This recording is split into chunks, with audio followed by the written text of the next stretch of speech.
läheb õpetajaks, siis sellega võrreldes on tal sama palk. Ja sellega võrreldes tegelikult meil ei olegi täna nii hull, et kui me astuks selle ühe sammu veel, siis see selline kõrgharidusega noor täna saab kuskil 1500 eurot. Nii et õpetaja palk tegelikult ei ole sealt nii palju maas, kui tahetakse seda teha. Aga nüüd tuleb veel teine asi on see, et siis sinna kaasa tuleb ka selline ühiskondlik arusaam. See ongi see hinnang, mida me anname. Ja lõpetame selle mõttetu peksu, et kui esimene terrorist kuskilt kätte saadakse, öeldakse, et kool on tegemata töö. Kui esimene kiiruseületaja või sõltlane kuskil tänavanurgal laamendab, öeldakse, et vaadake, et ta käib selles koolis, no sellest koolist ei olegi mingit asja, eks ju. Et sealt tuleb tegelikult ka ja see tähendab ühiskondlikku hoiakut ka, et õpetaja ei ole see ainukene, kus kogu aeg oma negatiivne nagu tähelepanu panna. No pange siis juba parem nagu poliitikutele, aga et lõpetage see kooli ja haridussüsteemi madaldamine ära. See on nagu teine pool. Ja kolmas pool, mis noori kindlasti motiveerib, on see, et me peame sellest hetkest mööda saama. Tegelikult väga õige, mida Rauno siin päris algusest tõi. See küsimus ei ole maal või linnas, et küsimus on see, et räägime noortest, räägime meestest, naistest, siis see esimene kriitiline samm peab üle saama. Seal, kus on 10 meest ees, sinna tuleb järgmine juurde. Seal, kus on 10 noort ees, sinna tuleb järgmine juurde. Et see on see, et miks täna on see natukene ütleme valus teema eliitkool või mitte eliitkool on see, et lihtsalt kuskil on tekkinud see kontsentratsioon juba. Ja sealt edasi minna on lihtsam. Sinna on sul sõpradele lihtsam seletada, miks ma lähen sinna kooli, aga see ongi äge kool. Et kuidas me saame selle, et see maine, mitte haridustaseme maine, aga just see maine, olengi äge, sest ma lähen sinna kooli õpetama. Et see on see kolmas pool.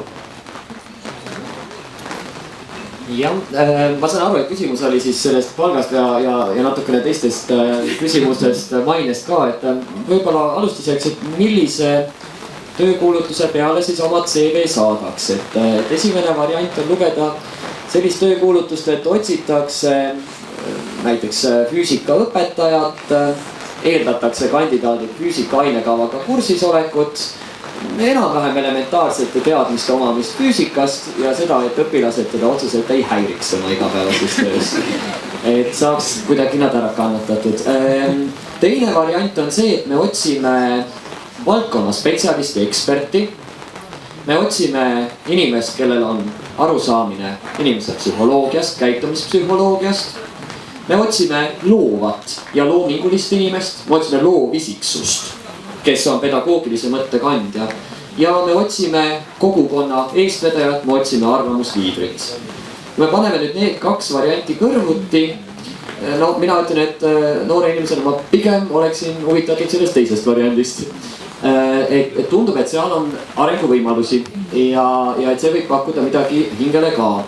Ja kui me nüüd mõtleme nende nõudmiste ja eelduste peale, siis me ei saagi hakata rääkima mitte midagi Eesti keskmisest palgast, sellepärast et need nõudmised ei ole keskmise palga, keskmised nõudmised. Ja ma kordan siin ka seda mõtet, mida on varem juba korduvalt saanud ka öelda, et keskmine palk ei ole see, kui me räägime üldse palga küsimustest, ma seda pikalt ei peatuks, kui me selle üldse toome esile, siis unustame palun ära selle, et me räägime midagi keskmisest, et me võrdame keskmise Eesti palgaga. Õpetaja töö ei ole keskmise pinge ja keskmise nõudlikkusega töö. Ideoloogiliselt ja suures plaanis. Kui me räägime see, milline on meie tänane, ütleme, olud, see reaalpoliitika, milles me tegutseme, et siis see võib natukene muutuda, aga ikka mõtleks selle sihiseade peale. Et siin ei saagi rääkida keskmisest palgast. Ja siin peabki rääkima 2 ja 3 korda suuremast sissetulekust. Ja võt see on see retoorika, mis on vaja võtta kasutusele. Sest keskmine palk õigustab ka keskpärast tööd. Mitte küll minu arvates, aga selline on see ühiskondlik suhtumine, eks. Ja see on surnud ring ka, sellepärast, et kui ei ole konkurssi, kui ei ole tööturu sellist positiivses mõttes konkurssi, siis saab ju ka öelda, et on võetud tööle igasuguseid ja sellistel igasugustel ei ole ka rohkem tarvis, las nad siis toimetavad. Et ma arvan, et samm edasi nüüd, kus me oleme selle müstilise keskmise sisuliselt kinni püüdnud. Nüüd jätame selle retoorika kohe, homme päev kõrvale, ärme räägime keskmisest. Räägime kõrgharitud spetsialisti, valdkonna eksperdi, psühholoogia teadmistega loov inimese, mitte nälgiva näitleja või kunstniku, aga loov inimese sissetulekust. Et see oleks esimene asi. Ja ma tooksin sellega seoses veel paar momenti siiski välja, et esimene veel puudutab igasuguseid tugistruktuure, me räägime siin reaal- ja loodusainete õpetajast. Mul on tõsiselt meeldiv kogemus Suurbritannias õpetamisest, kus 3,5 keemiaõpetaja peal oli täiskohaga laborant. Mis tähendas seda, et mina sain keskenduda sellele, et ma valmistasin metoodiliselt ette selle uurimusliku töö, ma juhendasin õpilasi ja ma andsin päeva või paar laborandile ette teada, mis tööd me teeme, kõik oli valmis seatud. Minu energia läks õpilasega koostööle, mitte katseklaaside pesemisele. Et see on üks asi, mida me peame selles valdkonnas silmas pidama. Ja teine, mida mina pean ise väga oluliseks, on süvenemise võimalus. Ja kui me räägime õpetajast kui loovast inimesest, kui loomingulisest inimesest, siis seda me ei saa rakendada sellises kontekstis, kus me oleme kehtestanud näiteks gümnaasiumis mingisuguse miinimumstandardi kõikidele õpilastele 3 kohustuslikku minimalistlikku keemiakursust. Kõik peavad gümnaasiumis õppima keemiat, mis sest, et see on pealiskaudne, mis sest, et süveneda ei jõua, kõik seda peavad tegema. Andke andeks, see intellektuaalselt paalib mind võrdlemisi vähe. Aga kui mul on võimalus huviliste seltskonnaga minna süvitsi ja õpetada seda sellises mahus ja avastada maailma, sellises mahus, nagu seda tehakse teistes Lääne-Euroopa riikides, siis see paelus mind. Ja ma vaatan neid nõudeid, mis on õpetaja teadmistele ja oskustele, näiteks Suurbritannia rahvusvahelise IB õppekavaga, siis need on võrreldamatud Eesti õppekava pealispinnalisusega.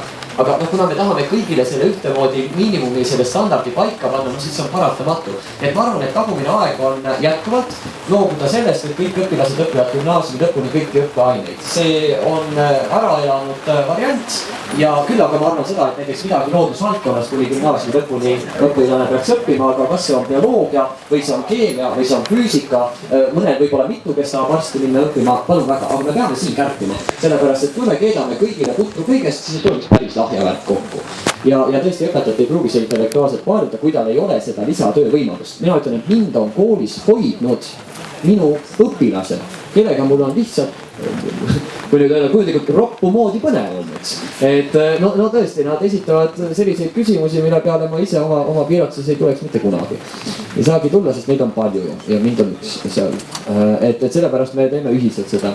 Ja eks seal on natukene seda eeskujude ja mainete osa ja kui korraks see rahapool siia veel juurde tuua, siis mina arvan küll, et me võime turgu solkida. Et kuigi mulle väga meeldib selline avatud turumajanduse ja pakkumise ja nõudluse tasakaalu lähenemine, siis paraku kui see nõudlus on suur ja pakkumine on väikene, siis me peame kuidagi sekkuma, et hästi, solgime turgu. Kuidas me võiks turgu solkida? Mina teen ettepaneku, et solgime selle turu selliselt ära, et noored andekad reaalloodusvaldkonna inimesed, kes on oma isikuomadustelt valmis kaaluma näiteks õpetaja tööd, nende kogu õpingute periood on nii võimsate stipendiumitega, et nemad ainult õpivad, teevad oma praktikat, suhtlevad ühes koolis, teises koolis, loovad oma kogukonna ja ei pea käima, tegema ka väga olulist, aga siiski nende jaoks mitte võib-olla sihiseadega näiteks ettekandja tööd või hotelli administraatori tööd, vaid nad saavad kujuneda valdkonna spetsialistiks. Teate, kui kurb on vaadata neid noori inimesi, kes tulevad kooli praktikale, nad hakkavad õpetama mingit õppeainet ja nende teadmiste tase on enam-vähem seal, kus mõnel minu põhikooli õpilasel. Ja mõnikord on ka gümnaasiumi tasemele juba õnneks jõudnud, aga nad ei ole saanud süveneda. Nad ei ole läbi imbunud selles, et nad loeksid uuringuid, loodusteaduslikke uuringuid, et nad oleksid kursis teadusajalooga. Õpilaste tüüpväärarusaamad ei ole eriti originaalsed. Need on 100 aastate jooksul enamasti ära tehtud. Õpetaja, kes on saanud valdkonda süveneda, kes on selle spetsialistiks kujunenud, sest tal on see aeg olnud, et see on see loominguline ja loov inimene. Nii et tõepoolest, siin võib tekkida nüüd teiste õppeainete esindajatel ka oma seisukoht ja loomulikult te võidelge ka, mina siis praegu kitsamalt võite nende reaal- ja loodusainete eest, et nendele noortele selline stipendium, garantii, et nad õpingute aja saavad pühendada ainult õpingutele, kõik lisategevused, mis on neil enda valitud ja enda tulevikku siis ja silmaringi avardamiseks. Ja ka kindlasti on neil, siis kui töötasu tõuseb järele, siis see elu jätkub, et nad saavad tegeleda sisulise tegevusega. Ja võib-olla viimane mõte, mis ma siin tahan öelda, on see, et ega inimesele, kes tahab olla loominguline ja loov inimene, et ega talle väga see bürokraatia ei meeldi talle ka täita tarbetut dokumentatsiooni. Et selle vastu suisa võib hakata noor inimene urisema ja ma arvan, et see tuleb ka korralikult läbi mõelda, et mis on need ootused õpetaja tööle ja ma toon välja siin ühe hirmukoha, mis mul on. Ma näen seda, et õpetaja töösse ja kooliellu üldiselt on järjest rohkem siginemas sellist ülereguleerimist ja selles mõttes paraku mitte, kui see oleks ainult ministeeriumi või koolipidaja poolt, siis sellega me saaks kuidagi hakkama. Aga ühiskonnas tervikuna on tekkinud mingisugune umbusaldamatus, selline umbusaldamine tähendab jah, usaldamatus, et on kõik vaja selgelt täpselt ära defineerida, määratleda koefitsendid, miks ikkagi nii ja miks mitte naa, et see usaldus on kadunud ja õpetaja suurema osa ajast siis võib-olla peab üldse õigustama, miks ta midagi tegi ja ta ei saa õpetada. Ta ei saa selle noore inimesega koos maailma avastada ja vaat see ei ole nüüd küll väga palju, kui ma pean kogu aeg olema valmis selleks, et mul on 400 õpilast õpetada, mul on 400 korda 2 potentsiaalset lapsevanemat, kellest 350 korda 2 on suurepärased ja toetavad ja siis osa neist seab kahtluse alla iga minu lause, liigutuse, hingetõmbe, poosi ütlemise ja siis küsin, aga mille alusel või kus see teil kinnitatud on ja siis õpetaja energia ongi ainekaartide, ainekavade, töökavade pedantne lahtikirjutamine selle jaoks, et kaitsta iseennast. Ja no ega koolijuhtkonnal ja ka muud üle, kui me õpetaja eest seisame, siis me peame vaatama, et need enesekaitse oleks olemas. Ma ei taha oma tagalat kindlustada, ma tahan edasi minna. Et see võib-olla siia ka mõttele. Ma teen väga kiirelt, sest meil on vist vähe aega, aga ma tooks välja ühe mõtte, eriti just noorte reaalainete tulevaste õpetajate jaoks. Praegusel hetkel on koolis õpilased, kes mõtlevad, kas ma lähen kooli õpetama matemaatikat, füüsikat või lähen ma tööle insenerina või lähen ma tööle programmeerijana. Need on need palgad, millega õpetaja töö peab konkureerima. Lihtsalt tooks sellise mõtte välja. Sellega seoses üks väga õppealajuhatajana ma ei ole saanud öelda, et õppealajuhatajana ma ütlen seda, et koolil peab olema valmisolek selliseid inimesi, kes tahavad natukene tegeleda või peamiselt tegeleda inseneeria või tööstuse või mõne muu valdkonnaga ja kui ta on valmis võtma ühe klassi, mõned tunnid nädalas, siis me peame selle võimaluse leidma. Tunniplaaniselt ja kõige mõttes sellepärast, et neil inimestel on millega rikastada seda kooli.